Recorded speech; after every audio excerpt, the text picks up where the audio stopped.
کبھی کسی شخص کی کمزور بات کے پیچھے نہ چلنا۔ اللہ نے ہمیں رحمت للعالمین نبی کا غلام بنایا ہے۔ اللہ نے محبوب پاک علیہ الصلوۃ والسلام کو عظمتوں، شانوں، بلندیوں کے ساتھ بھیجا ہے۔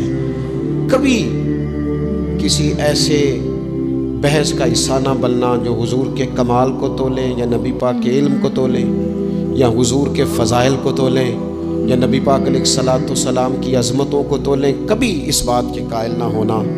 یہ نظریہ لے کے ہم نے قبر میں جانا ہے کہ بلغ العلا بکمال کشفت دجا بجمال حسنت جمیع خصال صلو علیہ۔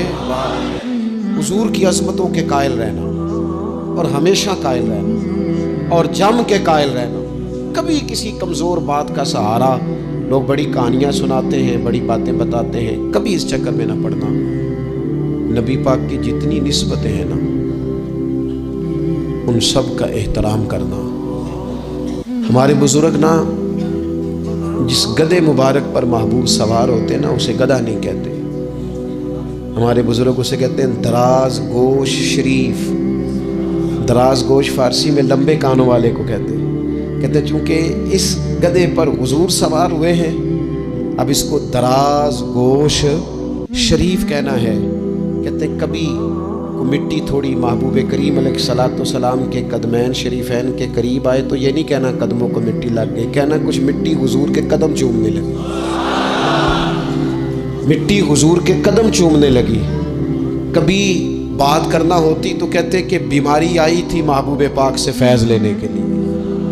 تو بہت احترام کے جذبات۔ اعلیٰ حضرت بریلوی رحمۃ اللہ علیہ کے سامنے کسی نے یہ شعر پڑھا تھا کہ شان یوسف جو دبی وہ بھی اسی در پہ دبی، تو فرمایا یہ تو کیا کہہ رہا ہے، حضور تو کسی کو دبانے آئی نہیں، تو کہ شان یوسف جو بڑی وہ بھی اسی در سے بڑی۔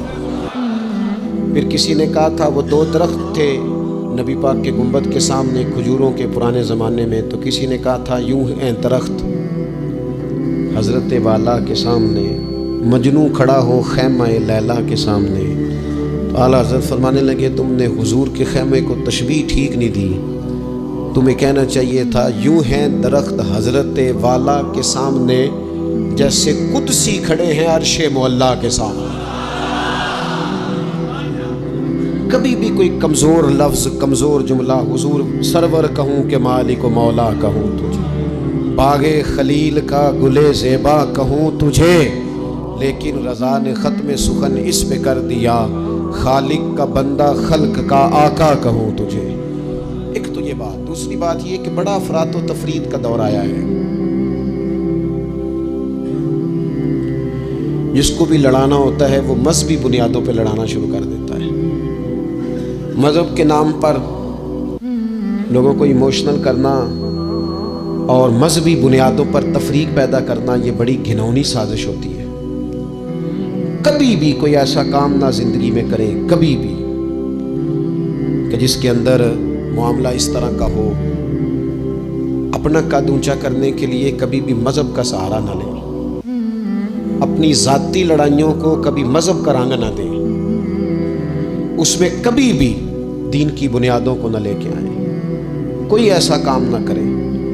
آپ کی کسی سے ذاتی دشمنی ہے تو اسے شمر یزید کہنے کی ضرورت نہیں ہے، آپ ذاتی بات کریں اس کے ساتھ جو کر دیں۔ نبی پاک علیہ الصلوۃ والسلام کے صحابہ اور اہل بیت کے نام پر لوگ ذاتی لڑائیاں لڑتے ہیں، خدا را اس سے بچو۔